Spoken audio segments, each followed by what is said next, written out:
High court దగ్గర పరిస్థితి ఉద్రిక్తంగా మారింది. ఇద్దరు న్యాయమూర్తుల సస్పెన్షన్ కు వ్యతిరేకంగా లాయర్లు ఆందోళన చేపట్టారు. హైకోర్టు దగ్గర రోడ్డుపై బైఠాయించారు. దీంతో ట్రాఫిక్ భారీగా జామ్ అయింది. ఇద్దరు న్యాయమూర్తులపై సస్పెన్షన్ ఎత్తివేయాలని లాయర్లు డిమాండ్ చేస్తున్నారు. హైకోర్టు దగ్గర ప్రస్తుతం ఏ విధంగా ఉందో మా ప్రతినిధి శర్మని అడిగి తెలుసుకున్నాం. శర్మ, న్యాయమూర్తుల సస్పెన్షన్ పై న్యాయవాదులు ఏమంటున్నారు? ప్రస్తుతం అక్కడంతా కూడా ట్రాఫిక్ జామ్ అయింది అని మనకి సమాచారం అందుతుంది. మీ దగ్గర ఉన్న లేటెస్ట్ అప్డేట్ ఏంటి? న్యాయాధికారుల సస్పెన్షన్ పైన హైకోర్టు దగ్గర తీవ్ర ఉద్రిక్త పరిస్థితులు చోటు చేసుకున్నాయి.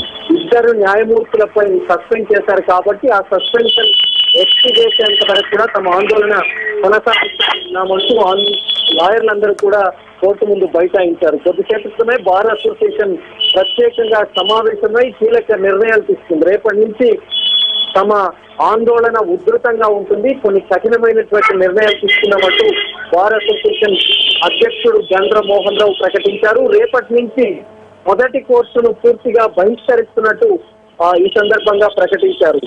ప్రధాన న్యాయమూర్తి కొన్ని విషయాల్లో అనుకూలంగా వ్యవహరిస్తున్నారు, ఒక వర్గానికి అనుకూలంగా వ్యవహరిస్తున్నారంటూ వాళ్ళు బహిరంగంగానే విమర్శలు చేశారు. ఈ సందర్భంగా పెద్ద ఎత్తున లాయర్లు కోర్టు నుంచి బయటికి రావటం, ఇసుబొమ్మను దహనం చేయటం, అదేవిధంగా పార్కింగ్ గేట్ దగ్గరికి ర్యాలీగా బయటం తీవ్రమైనటువంటి ఉద్రిక్తలు చోటు చేసుకున్నాయి.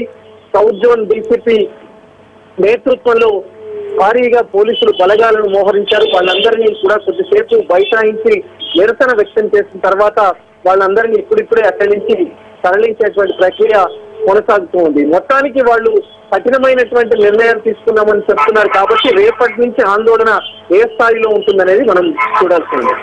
Thank you Sharma.